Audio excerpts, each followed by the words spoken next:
Hola, ¿qué tal? Muy buenas tardes. Yo soy Leonardo Quintero Suárez, su amigo periodista. Y a esta hora en punto comienza Cali Directo, el principal programa de opinión de su canal C, que ya ajusta en este año 2018 20 años al aire. Salimos a los 42 municipios del departamento del Valle del Cauca y 10 del norte del Cauca gracias a la señal en Cali, frecuencia 112, y Legón Televisión, frecuencia 12. También estamos en streaming.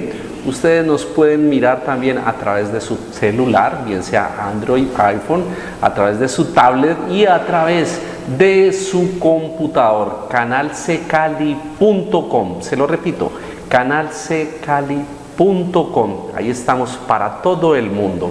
Gracias a la gerencia general de nuestro amigo del alma, Rafael Ávila Rodríguez, el de Desempolvando los Viejitos. Estamos lunes 18 de junio del año 2018, día de San Marcos, y es una fecha muy importante. Estamos al día siguiente de las elecciones, pero hoy también se conmemoran los 11 años del asesinato de los 11 diputados del departamento del Valle del Cauca, en una fecha luctuosa para la historia del país. Es un tema de reflexión en esta fecha, cuando ya sabemos quién es el nuevo presidente de la República. Vamos a hacer un análisis con dos invitados súper especiales. Estamos con el doctor Diego Fernando Tarapuez, decano de la Facultad de Derecho de la Universidad Santiago de Cali. Doctor Tarapuez, bienvenido a Cali Directo. Es un placer tenerlo acá con nosotros. Buenas tardes, Leonardo. Muy agradecido contigo por la invitación y por supuesto con todo el equipo del Canal C. Bueno, también nos acompaña el doctor Víctor Hugo Vallejo, maestro de generaciones de periodistas de la ciudad de Santiago de Cali y de toda Colombia en la Universidad Autónoma de Cali, abogado, periodista y también analista político. Don Víctor Hugo, bienvenido a Cali Directo.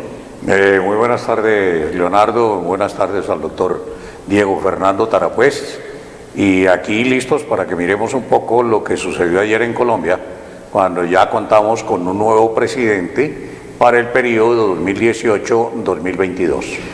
Doctores, total de votos 19.505.151. Oscar Iván Duque Márquez, 10.370.849 votos, presidente electo de los colombianos. Gustavo Petro, 8.031.459 votos y 808.248 votos en blanco.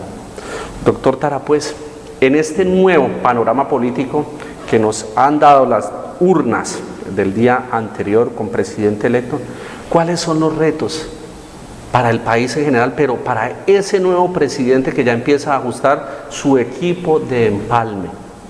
Bueno, Leonardo, son muchos los retos que le avecinan al presidente electo Iván Duque, en especial producto de lo que fue esta contienda electoral.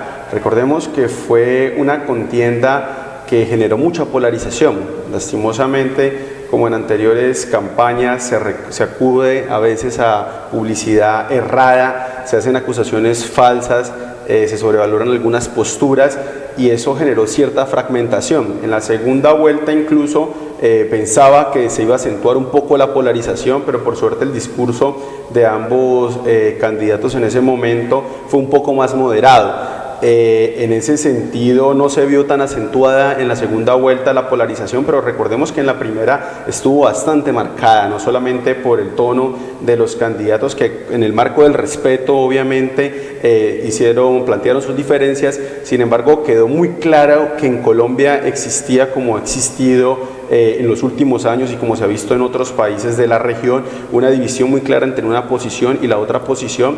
Creo que es un reto muy grande para el presidente electo Iván Duque reconciliar a los colombianos, hacer, por así decirlo, un pacto de consenso, lo más próximo, un consenso entre todos los sectores, entre todas las fuerzas políticas en general, incluyendo por supuesto al sector que acompañó a Gustavo Petro, no solamente al movimiento como tal de Colombia Humana, a todas las personas que han estado detrás de la campaña de Petro, sino todas las personas que inconforme optaron por el voto a Iván Duque y que acompañaron a los distintos candidatos en la primera vuelta, especialmente a Sergio Fajardo, que tuvo ese voto significativo. Creo que ese es el principal reto, la reconciliada entre los distintos sectores del país, pero adicionalmente retos como darle continuidad a los acuerdos de paz que me imagino que podremos detallar más adelante, las relaciones internacionales también, la economía del país, el desempleo, son otros aspectos en los cuales podremos enfatizar ahora. Doctor Víctor Hugo Vallejo, a eso de entre las 6 y 8 de la noche, pues vimos a nivel nacional en todos los medios de comunicación los discursos. El uno pues aceptando pues la derrota y el otro pues llamando a la reconciliación nacional. ¿Usted qué diferencia ve entre esos dos discursos que escuchamos en la noche anterior? La diferencia es exactamente la que hay ideológicamente entre lo que piensa y quiere Gustavo Petro Urrego y lo que propuso y piensa Iván Duque Márquez. El discurso de Gustavo Petro, que debió ser en mi concepto un poco protocolar en la aceptación respetuosa de los resultados de la democracia constitucional, fue a la misma posición contestataria de siempre que ha caracterizado la personalidad de Gustavo Petro. Además, intentó en una intervención pública desmontar, desvirtuar, desdibujar el programa que había resultado ganador y que además debemos de tener en cuenta, constitucionalmente es obligatorio que se convierta en el Plan General de Desarrollo que habrá de tenerse en cuenta en los 4 años subsiguientes en el país. De tal manera que no fue un discurso que pudiese llamar a la conciliación, a la inclusión, como lo acaba de decir el doctor Tarapuez, sino de pronto reclamando una victoria que efectivamente la obtuvo. ¿Por qué? Porque nunca la izquierda en Colombia había contado con 8 millones de votos. La votación más grande que había obtenido la izquierda la obtuvo un izquierdista moderado como era Carlos Gaviria Díaz cuando se enfrentó a Álvaro Uribe Vélez y obtuvo 2 millones casi 900.000 votos. De manera que ahí hay una victoria, pero ratificó sus posiciones, como decir que siempre ha amado el salto al vacío. El salto al vacío puede ser una buena posición individual, particular, pero una posición de salto al vacío para una sociedad es un riesgo inmenso. El discurso de Iván Duque, centrado, caracterizado sobre el programa de gobierno, no se salió de lo que propuso, de lo que propagó y de lo que divulgó como invitación a que votaran por él. De tal manera que se hizo unos compromisos frente a la nación. Uno, en el sector educativo, que la educación se amplíe más en su radio de acción, en su dedicación, en sus jornadas y en la facilidad de acceso de los que no tienen con qué pagar estudios costosos. 2, la salud, revisar el sistema de EPS y acabar con aquellas que no sean eficientes, suficientes y eficaces. Y 3, atacar, y allí está el eje conductor de su gobierno, la corrupción. Los 8 millones de votos que sacó Petro, de alguna manera, están reflejando la inconformidad del país ante un hecho permanente, constante, de que todos los días se destapa un escándalo de corrupción, en el que los recursos públicos, en lugar de ser invertidos en las necesidades sociales, se van a unos bolsillos particulares. Hay un tema que desde hace ya varios años, o digamos desde la campaña 2014, ha sido el eje central de nuestro país y que ha generado la polarización, y el mismo candidato, el mismo ya presidente electo ayer hablaba, y lo habló durante su campaña, y es el hecho de haber dividido el país entre los amigos y los enemigos de la paz. En ese sentido, hay un tema que todavía en el día de hoy se sigue hablando de ese eje central, los amigos y los enemigos de la paz. Doctor Tarapuez, Cuéntenos acerca de este tema de la paz y de este tema que tiene que ver y que ahorita va a empezar digamos, a ser eje central, digamos, en estas primeras de cambio luego de elegido Iván Duque, y es el tema de la Justicia Especial de Paz. Y se lo pregunto yo a usted, porque usted nos puede decir por qué usted es una persona autorizada para hablar de este tema de la Justicia Especial para la Paz. Bueno, sin duda creo que esa es una de las principales interrogantes que rodea a todos los colombianos con la nueva elección del doctor Iván Duque. Ayer lo decían todos los medios al respecto, falta ver ahora qué va a pasar con el acuerdo de paz. Sin duda es una cuestión que nos pregunta o nos inquieta a todos los colombianos en general, porque venimos de unas elecciones que se han caracterizado justamente por esa división que usted nos mencionaba, los amigos, por así decirlo, del acuerdo de paz, no digamos amigos de la paz y enemigos de la paz, sino los amigos de este acuerdo de la paz que se suscribió en el gobierno Santos con la guerrilla de las FARC en su momento, hoy en día partido de las FARC. Pero no estamos hablando solo de esta elección, sino incluso de las dos elecciones anteriores. Lo que fue el plebiscito el 2 de octubre del 2016 también marcó justamente esa tendencia, como también lo fue la primera y segunda vuelta de la elección presidencial del 2014, cuando Juan Manuel Santos pues le ganó las presidenciales a Óscar Iván Zuluaga. Entonces venimos de los 3 últimos episodios electorales a nivel nacional marcados por esos dos sectores, por así decirlo.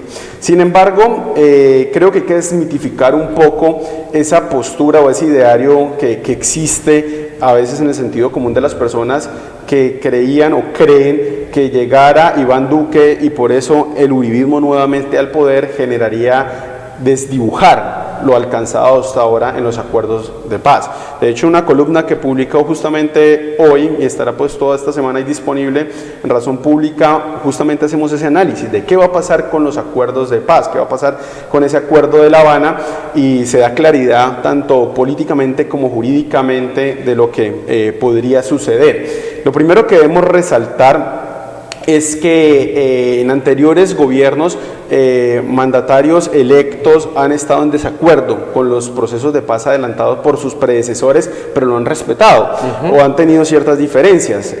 Por más de que fue bastante criticado, por ejemplo, el acuerdo alcanzado entre Uribe en el marco de sus dos gobiernos y todo lo que implicó la implementación de la Ley de Justicia y Paz, para nunca nada se hizo un incumplimiento o se retrocedió en lo acordado en ese entonces, sino que la implementación del mismo generó leyes como la Ley 1424, la Ley 1448 de víctimas y demás, que fortalecieron, robustecieron este modelo de justicia. Esperaríamos que en principio pase lo mismo. Pero ya en el contexto particular de este acuerdo de paz, recordemos que el Congreso de la República, en su función de reformador de la Constitución, implementó el Acto Legislativo 01 de 2012, que, como se dice y como lo ratificó la Corte Constitucional en su fallo, blinda los acuerdos, le da una seguridad y estabilidad jurídica que compromete y obliga a todas las instituciones del Estado, incluyendo al gobierno nacional, incluyendo al próximo presidente, por 3 periodos presidenciales que parten justamente de este nuevo mandato que inicia Iván Duque.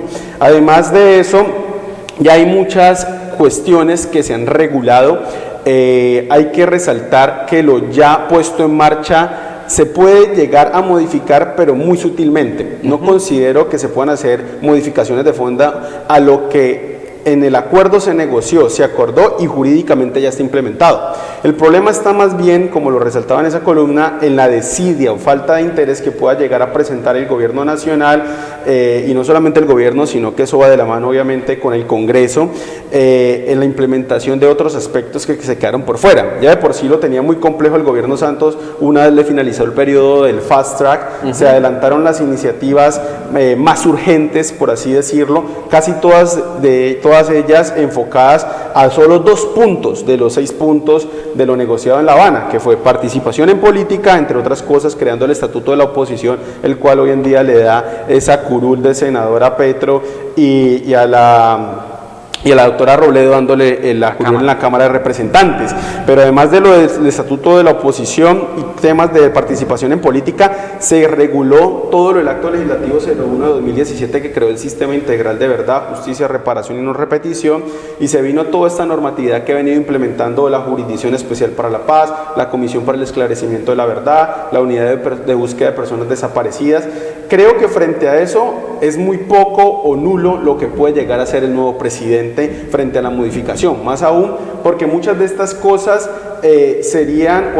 son reguladas en cuestiones jurídico-penales que, como todos sabemos, prima el principio de favorabilidad en la ley penal como tal. Entonces, mientras haya existido en un periodo de tiempo y estas personas hayan sometido a ellas frente a esas normas que están ya dadas y parametrizadas, cualquier cambio normativo podría implicar cambios para un eventual proceso de negociación y un acuerdo futuro, como podría ser con el ELN, que también en futuro, si suscribe el acuerdo, se podrían someter sus miembros a la JEP, pero con los ahora movilizados y sometidos a la JEP no aplicaría efectivamente si respetamos el Estado de Derecho y estos principios tan valiosos. Lo mismo lo que estaba manifestando de la protección y el blindaje del Acto Legislativo 01 de 2012, que permite, por así decirlo, que se respete y se vuelva un criterio de interpretación el acuerdo de paz.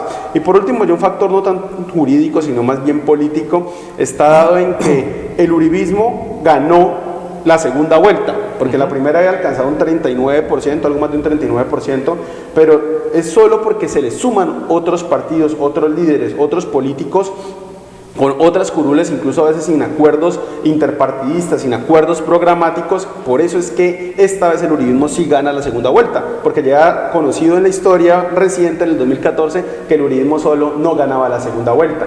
Y recordemos que estos sectores que se le suman fueron sectores que han estado a favor del acuerdo de paz y que, como lo dan las noticias ahora al mediodía, representan un gran número de curules, no solo en Senado y en Cámara, sino también en Cámara, que les representarían una mayoría clara en el Congreso para sacar todas las iniciativas. Es claro que el nuevo presidente requiere amplios márgenes de gobernabilidad, va a querer tener esos sectores como sectores amigos, y cualquier reforma que se le haga a los acuerdos pasa por una revisión de todo este tipo de aspectos jurídicos y políticos.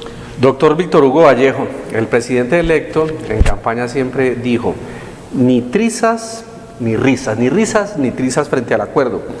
El proceder de la Justicia Especial para la Paz, digamos en un punto, y es el hecho de lo que sucedió con este señor que cometió el atentado al Club del Nogal, que le dio la Justicia Especial de la Paz una visa para ir de vacaciones a la isla Margarita. En ese sentido, ¿cómo entonces debe proceder esta Justicia Especial para la Paz para que no se presenten ese tipo de situaciones que la opinión pública y que en general la sociedad pues ha repudiado, y que de cierta medida ese manejo también incidió en las urnas, para que cierta parte de la opinión pública se manifestara a favor de que se hiciesen unas modificaciones a este proceso con las FARC? A ver, en la intervención que hizo el señor presidente electo Iván Duque Márquez la noche del domingo, durante 33 minutos, cuando se refirió al tema de la paz, fue concreto y preciso. Primero, no va a hacer trizas el acuerdo del Teatro Colón, que finalmente es el que se suscribe. Recordemos que el acuerdo de La Habana, que se firmó el 23 de septiembre del 2016, luego a raíz del resultado del plebiscito del 2 de octubre, debió tener ciertos ajustes en razón a ese escrutinio de la opinión pública, que mayoritariamente, con una mayoría que apenas arribó al 0.40%, indicó. Y finalmente es el del mes de noviembre, del 1 de noviembre del 2016, que se firma en el Teatro Colón, el que se toma en cuenta. Hay que distinguir en unas calificaciones. No podemos hablar de que hayan amigos y enemigos de la paz. Hay amigos de la paz conforme al acuerdo que se suscribió en el Teatro Colón, y hay no amigos de ese acuerdo, más Porque todo el no mundo de la quiere paz. la paz. ¿Por qué? Porque a cualquiera que se le pregunte, ¿usted está de acuerdo con la paz? Necesariamente va a contestar que sí. ¿A quién no le va a seguir gustando en Colombia que las elecciones se realicen bajo la tranquilidad, el sosiego, la pacificidad con que se hicieron las del 11 de marzo, las del 27 de mayo y las del 17 de junio? No hubo que trasladar ninguna urna, no hubo ningún incidente de orden público, la vigilancia era estrictamente ciudadana, no vigilancia de combate, no vigilancia de conflicto. De tal manera que todos somos amigos de la paz. Pero el señor presidente electo, ¿qué dijo? Concreto, no voy a hacer trizas el acuerdo de paz, pero sí le voy a generar, en acuerdo con la contraparte, unas modificaciones. Y ojo, por favor, entendamos lo que dijo el presidente Duque. Vamos a tratar de modificar el aspecto o el capítulo referido a las víctimas. De tal manera que cuando estamos hablando de víctimas, allí la Justicia Especial para la Paz, además de la que a partir del 11 de julio, el 1 de agosto, el doctor Diego Fernando Tarapuez hará parte como magistrado auxiliar, de manera que aquí se podía dar la chiva y de pronto déjeme yo la doy que adelante, yo tengo tarjeta de su papel de periodista. Yo tengo tarjeta de periodista que todavía no le he entregado ni me he desplazado para como, recordarle como a los periodista. televidentes y contarle al doctor Tarapuez, maestro destacado de la Facultad de Comunicación Social Periodismo de la Autónoma, fue mi profesor de historia del periodismo colombiano e historia del periodismo mundial en la Autónoma. Excelente profesor y cuchilla como él solo. Esa es la fama que tengo desafortunadamente. Excelente maestro. Pero bueno, entonces termino la idea. Entonces, ¿qué dice el presidente Duque? No vamos a hacer triste el acuerdo, pero sí lo vamos a modificar. ¿Qué dijo ayer el partido político, las FARC, a través de su vocero autorizado, el señor Rodrigo Londoño, que todo el mundo conoce como Timochenko? Dijo, reconocemos, acatamos el mandato de las urnas y reconocemos al señor Iván Duque Márquez como presidente y estamos dispuestos al diálogo para que se hagan las modificaciones en aquella circunstancia en que se requiera del acuerdo del Teatro Colón. De manera que, en esencia, el acuerdo de paz se va a seguir desarrollando en la medida en que ya se pactó, y ojo, en la medida en que jurídicamente ya ha tenido un desarrollo que solamente lo puede modificar el Congreso de la República. De manera que no hay que abrigar temores frente al acuerdo de paz. Lo vamos a seguir desarrollando con una condición: será costoso, pero yo siempre digo, es más costoso el conflicto que el costo que tenga que asumirse para mantener la paz. Doctor Víctor Hugo Vallejo, frente a este tema, frente al discurso, uno como que le apuntaría de que a las bases guerrilleras y los que se han desmovilizado de esas bases guerrilleras, pues quedan abiertas como todas las puertas para que se desmovilicen y se reintegren rápidamente a la sociedad, pero queda como el pendiente, o al menos como el tufillo de que tiene que ver básicamente con la modificación frente a estos líderes de la guerrilla de las FARC y que pues se presume que hayan cometido crímenes de lesa humanidad. A ver, lo que pasa es que también lo dijo el señor presidente electo, y es: el proceso de paz tiene unas condiciones esenciales y están plasmadas en el mismo acuerdo, y es verdad, reparación y no repetición. Esas son las tres condiciones que ninguna de las tres se puede romper. El mismo doctor Tarapuez, que está con nosotros en el programa de hoy, nos puede ampliar ese concepto porque él ya lo ha tenido que estudiar en razón al cargo que va a pasar a ocupar. Y es que quien no diga la verdad asume el riesgo gravísimo de ser sometido a penas comunes y corrientes del Código Penal, y a que lo dejen y lo excluyan, lo dejen por fuera, lo excluyan de la Justicia Especial para la Paz, que es no una manera de impunidad. Por favor, no se trata de dejar impune ninguna conducta, se trata de sancionar de otra forma, con penas alternativas. Es que meter a la cárcel no sirve para nadie, absolutamente para nada, porque es que allí no se corrige el ser humano. Entonces, si un ser humano que por razones ideológicas pudo incurrir en errores vitales, se le da la oportunidad de integrarse a la sociedad, de ser productivo, de contribuir al desarrollo, ¿por qué no se le permite? Y se le permite que pague una pena, que será pena y que le quedará como antecedente vital, pero que no tenga que ir detrás de las rejas de una cárcel que no sirve absolutamente para nada. De tal manera que esas personas saben que están comprometidos a esos 3 compromisos. La verdad, decir la verdad, lo que cada uno hizo. Lo que hizo, cómo lo hizo y por qué lo hizo, cuándo lo hizo. Segundo, reparar en las condiciones en que la ley le ordene. Y tercero, jamás repetir un acto que viole la norma penal de comportamiento social en el país. Esa es la forma en que podemos arribar a un país sin conflicto armado como el que hemos vivido desde el 1 de noviembre del 2016. Doctor Diego Fernando Tarapuez, futuro magistrado de la Justicia Especial para la Paz, ¿cómo poder sopesar o darle la virtud, el equilibrio a un tema que es obviamente jurídico, pero que también tiene un componente político? Porque hay un componente político fuerte.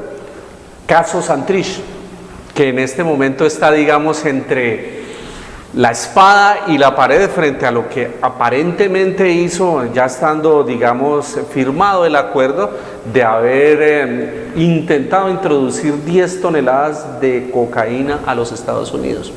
A usted le va a tocar en un momento dado empezar a mirar ese tipo de, ¿cómo se dirá desde el punto de vista jurídico? Pues no prontuario, mirar a ver qué fue lo que sucedió. Los considerandos que hay allí, ¿qué va a hacer usted?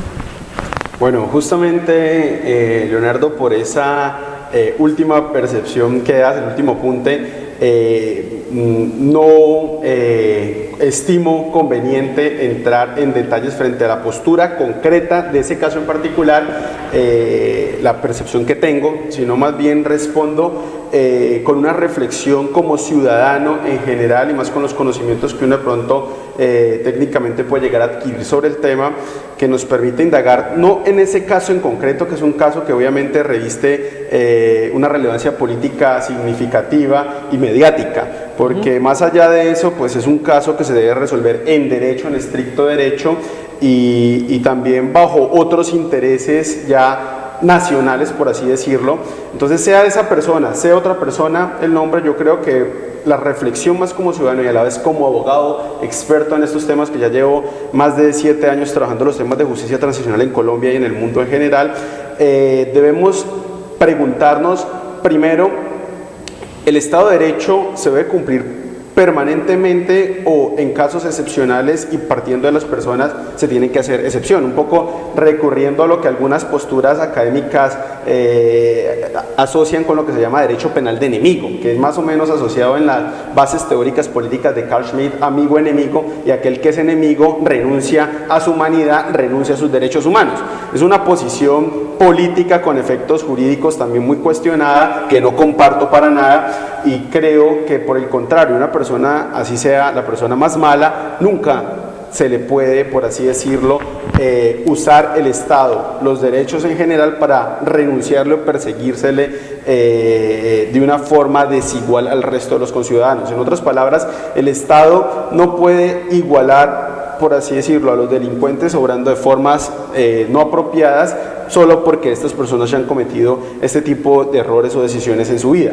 También quería generar una reflexión más como ciudadano y, como le decía, desde el punto de vista académico en estos temas, y es que debemos preguntarnos qué nos interesa más: ser soberanos y resolver casos y cuestiones con una trascendencia muy importante, no solo actual, sino para la historia de Colombia, es decir, tener una persona de este tipo aquí en Colombia rindiendo cuentas por presuntas violaciones de derechos humanos muy graves, como crímenes de lesa humanidad, crímenes de guerra, como desapariciones forzadas, reclutamiento de menores, crímenes que son muy representativos y que son incluso contemplados por el Estatuto de Roma de la Corte Penal Internacional, o es más grave la posible comisión o la posible intento de comisión de un delito en un país extranjero.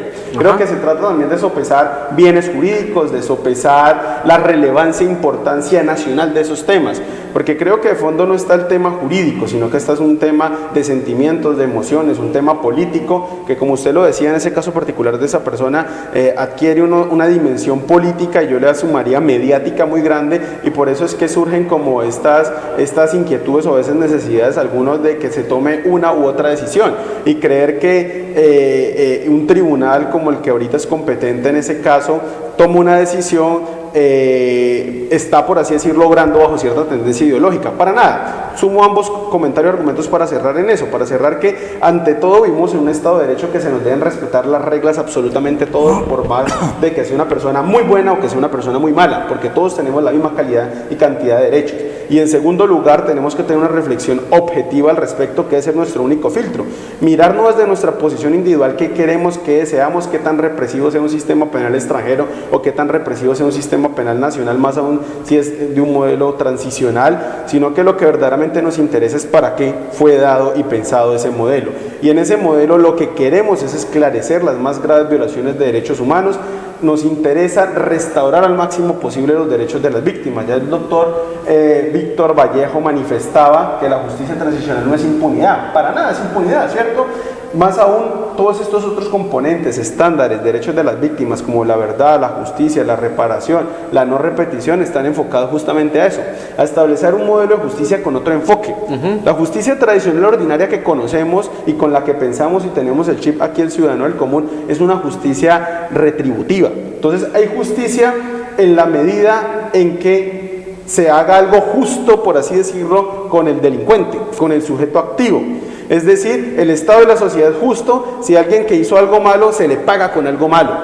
Lo que es la ley, la denominada ley del talión, ojo por ojo, diente por diente. Pero no, la justicia restaurativa nos revierte, nos invierte la postura de hacer justicia. Ya no se centra en ese sujeto activo delincuente, sino que se centra en la otra posición, en la más débil de esa relación después de un delito o una violación de derechos humanos, que es el sujeto pasivo de la conducta, que es la víctima. Entonces ya no es justo siendo retributivo, devolviendo algo malo a quien fue malo, sino que se hace justicia y se es justo cuando la sociedad y el Estado restauran el máximo de derechos posibles de esa víctima. Entonces no podemos tener pensamientos egoístas de enfocarnos solamente en el delincuente, en el presunto criminal, en el presunto violador de derechos humanos, y querer que se haga justicia pensando en él y colocando penas graves que no nos conducirían ni a determinación de responsabilidad penal, ni a incentivar para que cuenten la verdad, ni mucho menos incentivar para que reparen a las víctimas. Debemos pensar siempre en la justicia, sobre todo la justicia transicional, en esos enfoques restaurativos, pensando siempre en la víctima. Doctor Víctor Hugo Vallejo, frente a este tema, pues ya hay un hecho político cumplido, un presidente electo bajo unas premisas, y una de las premisas eran modificaciones. Lo que uno observa después de los acuerdos y de la posibilidad del Congreso a partir del 20 de julio es que no hay representación de las víctimas en este Congreso. Se puede hacer de ahora en adelante una modificación en eso. Y el segundo punto, que es la conexidad del narcotráfico como delito político. A ver, son dos temas bien distintos, aunque hacen parte de la misma materia general. Ambos están en el acuerdo de paz. Habría que empezar, primero, a partir del 20 de julio, cuando se instala la nueva legislatura del Congreso de la República, no va a haber representación de víctimas, en razón a que no ha sido posible evacuar el proyecto de ley que legitima, o mejor, que legaliza esta circunscripción especial. Circunscripción en la que es necesario destacar el marco normativo contenido en el acuerdo del cese del conflicto. Ese marco normativo nos indica, uno, que tendrán que ser representantes legislativos de elección popular. Elección popular. Son un total de 16 curules en la Cámara de Representantes. De elección popular, elegidos en las zonas del conflicto. Esas no pueden ser elegidos porque se lanzaron en Guacarí o en Cerrito, donde se inventaron hasta un cuento de promotores del voto en blanco porque se querían ganar una millonada de plata, sí, que afortunadamente no se la ganaron porque pues eso no era más que una mera viveza. No, tendrán que demostrar primero que son oriundos, que participan, que viven, que actúan en la zona del conflicto. Segundo, que están de alguna u otra manera vinculados a la calidad de víctimas. Es decir, tienen que ser personas que sepan qué es ser víctima para que vayan a actuar en esa calidad, porque es que la representatividad que les da el acuerdo de paz es precisamente esa. De tal manera que eso no lo va a ver, pero va a llegar a verlo. Y con toda seguridad que en este año vamos a tener esa elección, pero va a ser una elección que territorialmente va a estar muy circunscrita a esas zonas donde hubo básicamente el desarrollo protagónico del conflicto. Eso se va a dar. La segunda parte, la conectividad, la conectividad que puede haber entre lo que es el narcotráfico y el delito de rebelión. A ver, el derecho tiene sentido si es norma social. Si el derecho es un embeleco que se redacta para causarle problemas a los asociados, el derecho no tiene sentido. El derecho es por encima de todo norma social. ¿Para qué se hacen las normas? Para que los núcleos sociales operen, funcionen, se desarrollen, crezcan y se transformen en la medida en que el ser humano se vaya transformando. Cuando un conflicto de 60 años, en el que yo digo, ninguna de las dos partes tuvo nunca la decisión de ganarlo, ninguna de las dos partes.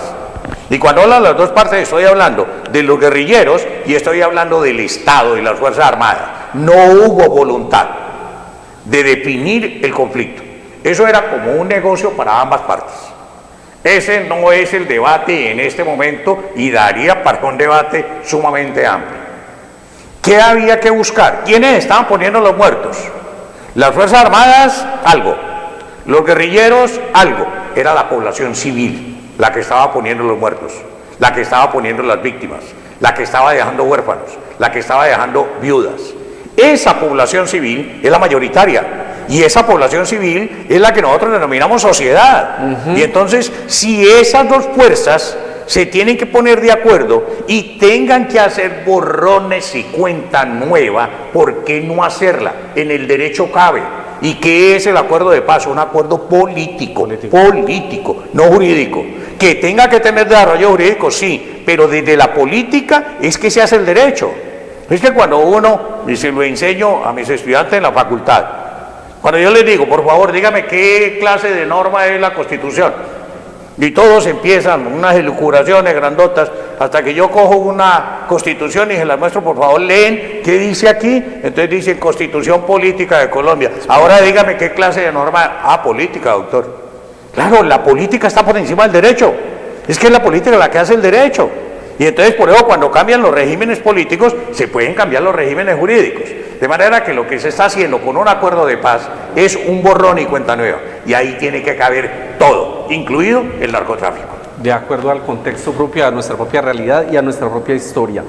Bueno, nos hemos extendido bastante en este tema porque creo que es digamos como la parte grande, lo más carnudo, pero hay un tema también trascendental que me parece en la locución del presidente, y es el tema lucha anticorrupción, seguridad y justicia como principales ejes. Cabe esta pregunta: a la campaña de Iván Duque llegaron todos los partidos tradicionales, y no nos digamos mentiras, que para nadie es un secreto que llega parte del Partido Liberal, llega Cambio Radical, llegan los cristianos, obviamente está mucha gente del Centro Democrático, hay mucho también voto de opinión, pero ¿cómo hacemos una lucha anticorrupción cuando sabemos que el andamiaje y la propia realidad de la política tradicional es básicamente corrupción a través de lo que denominan gobernabilidad, y que es simplemente repartirse la cuota burocrática, a pesar de que el presidente electo ha dicho de que ha aceptado a todos estos grupos, pero sin decirles les voy a repartir esta parte de la tajada burocrática? Doctor Tarapuez. Bueno, pregunta bastante compleja, creo que hasta más compleja que la de hablar sobre el futuro del acuerdo de paz para el nuevo gobierno. ¿Por qué? Porque es que la corrupción ha estado intrínseca en las instituciones colombianas, en el orden nacional, regional y municipal de varias ciudades en Colombia. Como usted lo manifestaba, se vuelve a veces un poco un contrasentido si uno reflexiona en cómo vamos a hacer todo un periodo de lucha anticorrupción si en el proceso de llegar al poder varios sectores, personas, personajes, digámoslo entre comillas, que han tenido ciertos escándalos o ciertos señalamientos sociales, incluso algunos jurídicos, se integran para llegar al poder y gobernar. En ese sentido, quiero ir un poco pues, de lo jurídico, incluso de lo político, para ir un poco más a una reflexión como social, y más que social es incluso una reflexión humana. Y es que así como nosotros vemos en el problema, por ejemplo, del conflicto, las violaciones de derechos humanos, el terrorismo y demás, uno suele generalizar y dice, es que esas personas son terroristas, es que en este país o estas personas son narcotraficantes, así como se generaliza, estos son corruptos. Y pues sabemos jurídicamente alguien es terrorista, narcotraficante o corrupto, pues cuando jurídicamente se le logre comprobar. Por lo demás, todo el mundo goza pues de su presunción de inocencia.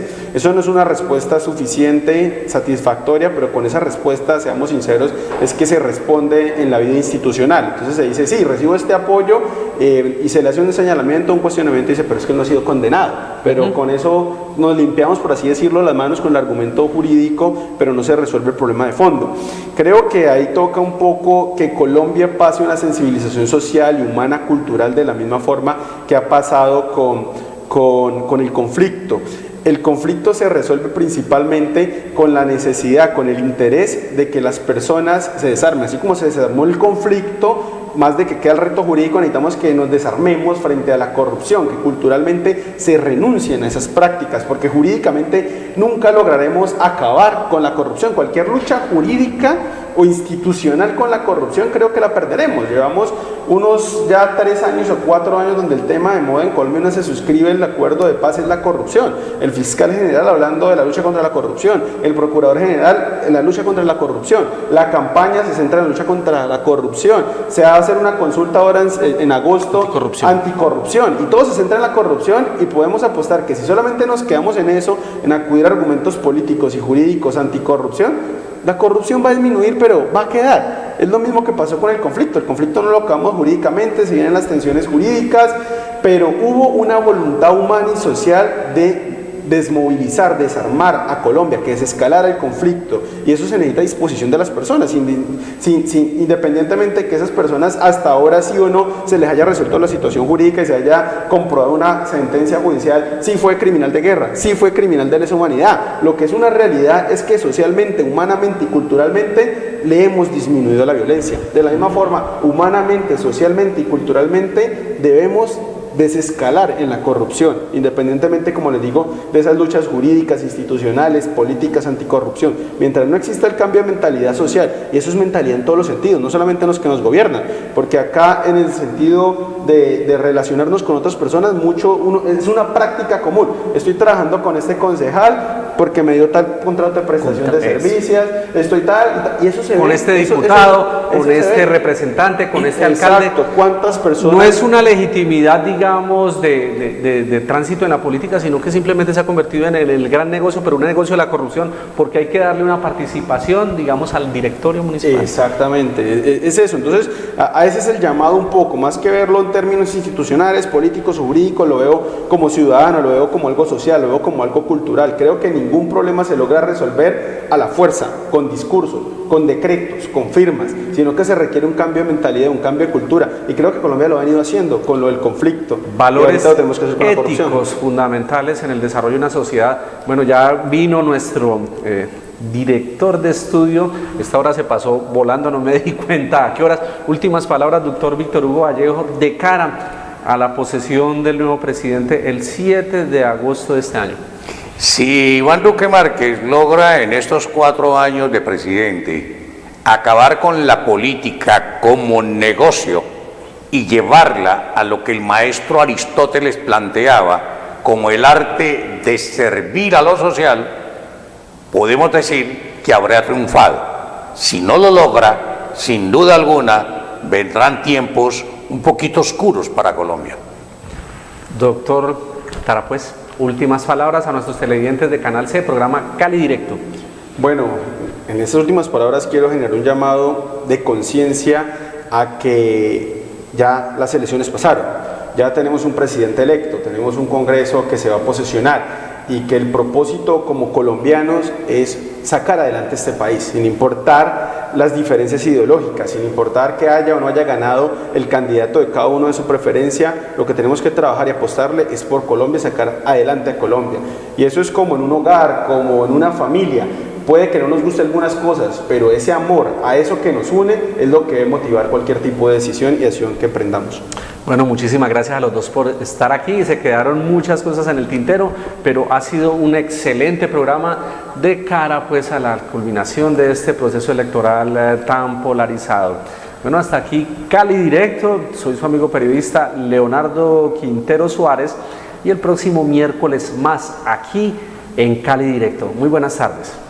Este es un proyecto que consiste en determinar la prevalencia de un grupo de las enfermedades huérfanas que se denominan errores innatos del metabolismo. Son enfermedades de muy baja frecuencia. Los niños pueden desencadenar en algunos casos, según el grado de la enfermedad, discapacidad, retardo mental o la muerte. Queremos determinar la prevalencia en 30.000 niños recién nacidos normales. Es necesario que estos niños se les tome la muestra después de las 48 horas, porque solamente después de que han sido alimentados podemos detectar algún grado de anormalidad o alguna anormalidad metabólica. El Valle del Cauca sería pionero a nivel nacional. En los otros departamentos las muestras tienen que ser remitidas a Estados Unidos, en donde se demoran hasta un mes con unos costos exageradamente altos. Muchas veces cuando ya llega el resultado no hay nada que hacer. Estamos haciendo un llamado para que todas las madres traigan a sus niños a estos hospitales, que son el Hospital Orejuela Bueno aquí en Palmira. CISAS, por Palmira vale la pena cuidar.